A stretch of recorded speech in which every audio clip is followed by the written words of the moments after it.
Perkenalkan, nama saya Anggia Kusuma Dewi. Pada kesempatan kali ini, saya akan menjelaskan mengenai komunikasi interpersonal. Apa itu komunikasi interpersonal? Komunikasi interpersonal adalah sebuah proses pertukaran informasi, ide, pendapat, dan perasaan yang terjadi antara dua orang atau lebih.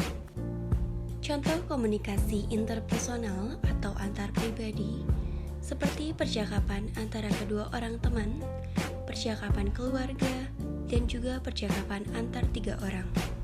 Ciri-ciri komunikasi interpersonal: yang pertama, menggunakan bahasa formal dan informal. Yang kedua, memakai media telepon, HP, atau email. Yang ketiga, dilakukan dua orang atau lebih. Dan yang keempat, bersifat terbuka dan komunikatif.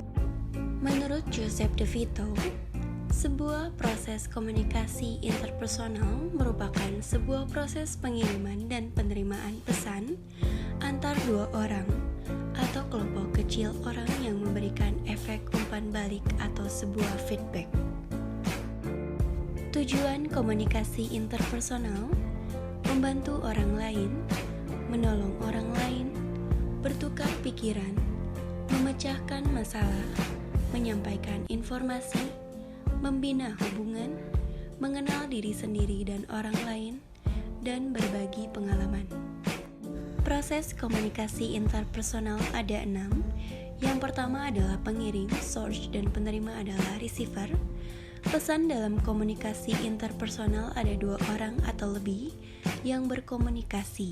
Salah satu orang mengirim pesan sementara orang yang lain menerima dan menerjemahkan pesan tersebut. Yang kedua adalah message atau pesan. Pesan adalah sinyal yang bekerja sebagai stimulus bagi komunikan atau receiver. Pesan bisa berbentuk suara, bau, rasa, visual, dan kombinasinya. Yang ketiga adalah feedback atau umpan balik. Dalam menyampaikan sebuah pesan akan menerima proses umpan balik. Feedback adalah reaksi yang muncul ketika seseorang menyampaikan sebuah pesan. Yang keempat adalah kalimat pembuka. Kalimat pembuka ini berisi kumpulan informasi yang diberikan sebagai pengantar sebelum informasi utama. Kalimat pembuka atau feed forward bisa meyakinkan untuk orang yang menerima pesan supaya lebih mengerti. Yang kelima adalah channel atau media. Channel atau media, proses komunikasi membutuhkan media untuk menyalurkan pesan bisa sampai ke penerima. Media dalam komunikasi interpersonal bisa berupa telepon, email, atau bertemu secara langsung. Dan yang terakhir adalah noise atau hambatan.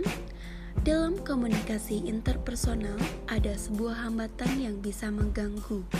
Hambatan ini bisa menghalangi penerima pesan memproses sebuah informasi. Orang yang menerima pesan bisa saja salah paham